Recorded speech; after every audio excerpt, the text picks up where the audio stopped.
Third equation of motion, यानी इसको हम इस तरह से समझ सकते हैं कि हमारे पास अगर एक कार हो, चले फर्ज करें मैं यहाँ पर एक कार ड्रॉ करता हूँ, और इस तरह से है कि अगर ये सारी बात है कि जब स्टार्ट हुआ इसका कोई इसकी कोई वेलोसिटी होगी, कोई किसी स्पीड से ये मूव करी होगी, और फिर दूसरी बात ये है कि बिल्कुल एक स्ट्रेट पाथ पे ये मूव करी है, तो कुछ लम्हे बाद जो इसकी वेलोसिटी है उसमें जो तब्दीली आ रही है वो टाइम के हिसाब से एक जैसी आ जाए। अगर यानी हम यूँ कहें कि जो एक्सलरेशन प्रोड्यूस हो रहा है वो एक जैसा प्रोड्यूस होने लग जाए, तो हम इससे यूनिफॉर्म एक्सलरेशन कहेंगे। और फिर हम ये कहते हैं कि कुछ लम्हे बाद जो है, यानी यूनिफॉर्म एक्सलरेशन प्रोड्यूस होने के बाद कुछ लम्हे बाद जो है इसकी कुछ वेलोसिटी में जो तब्दीली आई होगी, जो कि इसकी फाइनल वेलोसिटी हम तस्वुर करेंगे, हम उसको कंसीडर कर लेते हैं। तो फिर हमारे पास जो थर्ड इक्वेशन के मुताबिक जो एक रिलेशन बनता है वो कुछ इस तरह से है कि हमने इसमें जो इसने डिस्टेंस कवर किया इस बॉडी ने अपनी इनिशियल पोजीशन से फाइनल पोजीशन तक, अगर हमने इसको मेजर करना है, इसको इसको बताना है, तो ये 2 टाइम्स ऑफ, यानी हम इसकी जो इक्वेशन बनती है थर्ड इक्वेशन ऑफ मोशन, पहले हम उसको समझते हैं कि 2 टाइम्स ऑफ जो हमारे पास, या हम यूँ कह सकते हैं कि जो हमारे पास वी एफ स्क्वायर है, वेलोसिटीज के हवाले से पहले बात कर सकते हैं, V F square minus V I square जो है वो इक्वल टू है जी 2 times of product of acceleration और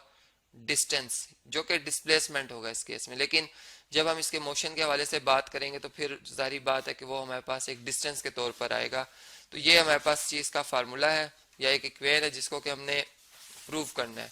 अब चलें इसको प्रूव करते हैं हम जी। इसके लिए ग्राफ बनाएंगे हम। सबसे पहले हम ये अस्यूम करते हैं कि हमारे पास जो है ये फर्ज करें ये y एक्सिस है और ये हमारे पास x एक्सिस है। x एक्सिस चूंकि एक हमारे पास इंडिपेंडेंट वेरिएबल होता है x एक्सिस पे, तो टाइम को हम रखते हैं जी जो कि सेकंड्स में मेजर किया गया है x एक्सिस पे,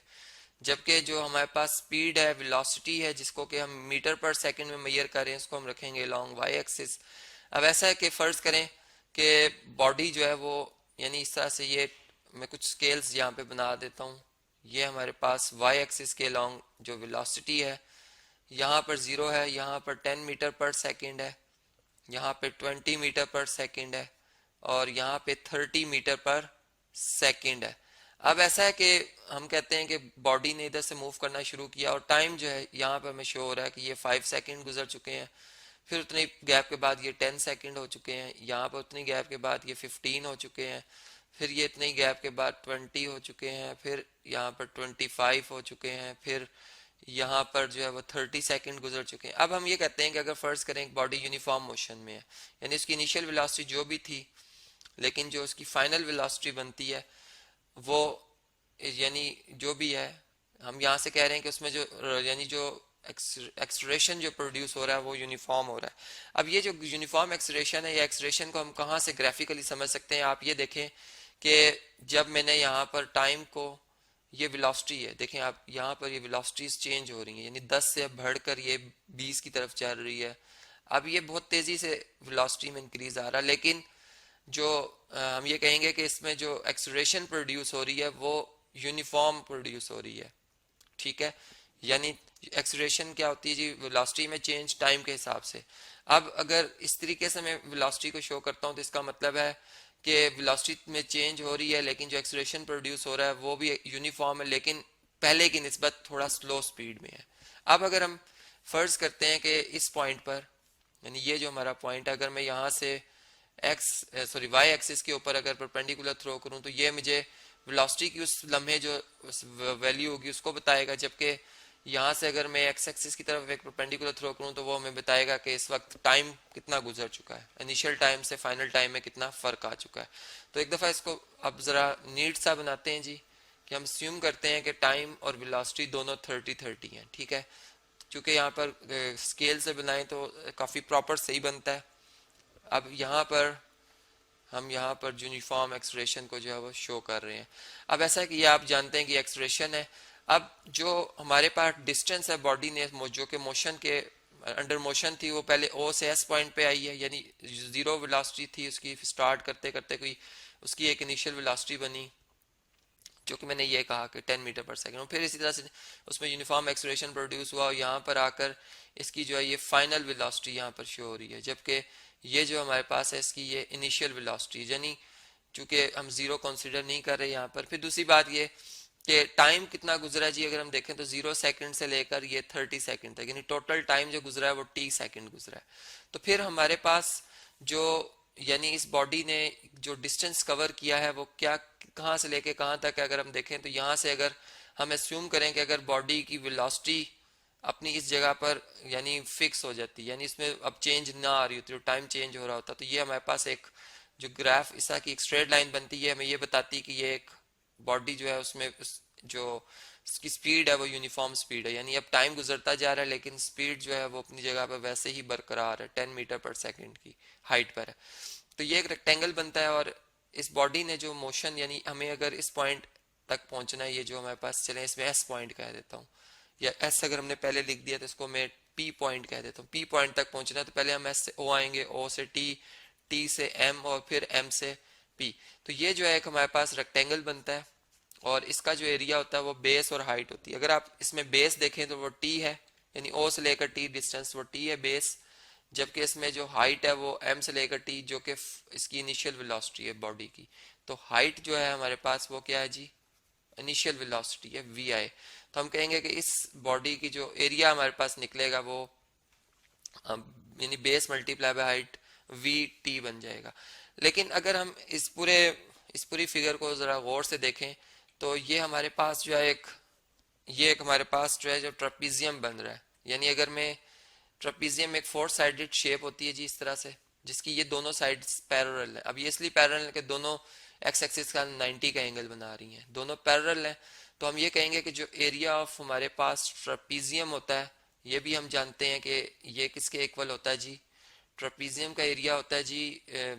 यानी सम ऑफ पैरेलल साइड्स। ठीक है, ये पैरेलल का सिंबल मैंने डाला जी,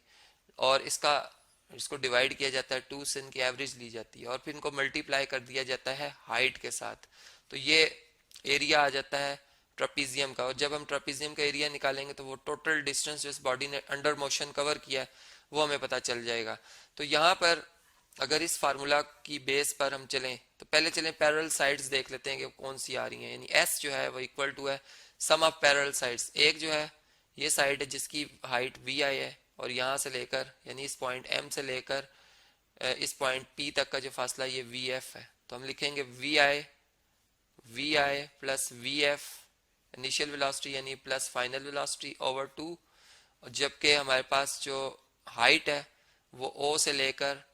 ए एम पॉइंट तक, यानी टोटल टाइम जो इसको इस पोजीशन इस वेलोसिटी को अटेन करने में लगा वो टी है। और अगर हम एक और तरीके से देखें तो हम ये जानते हैं कि जो स्पीड है, स्पीड जो होती है जी जिसे हम v से जाहिर करते हैं, वो इक्वल टू होती है डिस्टेंस डिवाइडेड बाय टाइम। ठीक है, टोटल यानी अगर एवरेज की बात करें total distance divided by total time. तो यहाँ पे अगर देखें आप तो ये हमारे पास जो स्पीड है, यानी अगर हमने डिस्टेंस निकालना तो S equal to V T आ जाएगा। अब ये एवरेज स्पीड है, तो एवरेज स्पीड जो होती है वो इसी तरह फाइंड होती है कि हम इनिशियल वेलोसिटी प्लस फाइनल यानी फाइनल स्पीड जो भी होती है, फाइनल स्पीड, इन दोनों को ऐड करके टू पे डिवाइड करते हैं, एवरेज लेते हैं, और इसको फिर हम मल्टीप्लाई कर देते हैं टी से, तो ये हमारे पास डिस्टेंस आ जाता है। अगर आप देखें तो बिल्कुल ये वही फार्मूला जो है यहाँ पे बन रहा है, लेकिन अप्रोच हमने दूसरी इस पे अप्लाई की। और अब अगर हम इसको फर्दर सिंप्लीफाई करते हैं, यानी हमने ये बात देखी कि एस जो है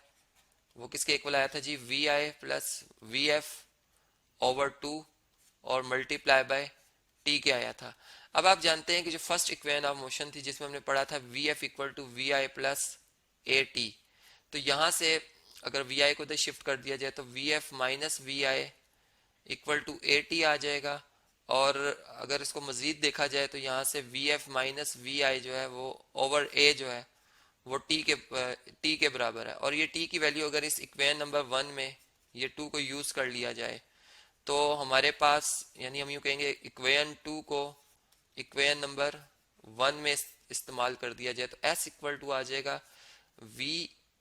इसको हम ये लिखते हैं V F plus V I. ठीक है, यानी चूंकि V I plus V F भी और वी आई और वी एफ दोनों का सम जो होता है वो सेम होता है, और टी की जगह हम लिख देंगे V F minus V I over A. अब आप देखें तो ये A plus B into A minus B, इनका प्रोडक्ट जो होता है वो इक्वल टू होता है A square minus B square का। तो ये बन जाएगा V F square minus V I square over two A, और ये टू ए इधर आकर अगर एस से मल्टीप्लाई कर दें तो ये 2as इक्वल टू हो जाएगा V F square minus V I square, जो कि रिक्वायर्ड इक्वेशन ऑफ मोशन है।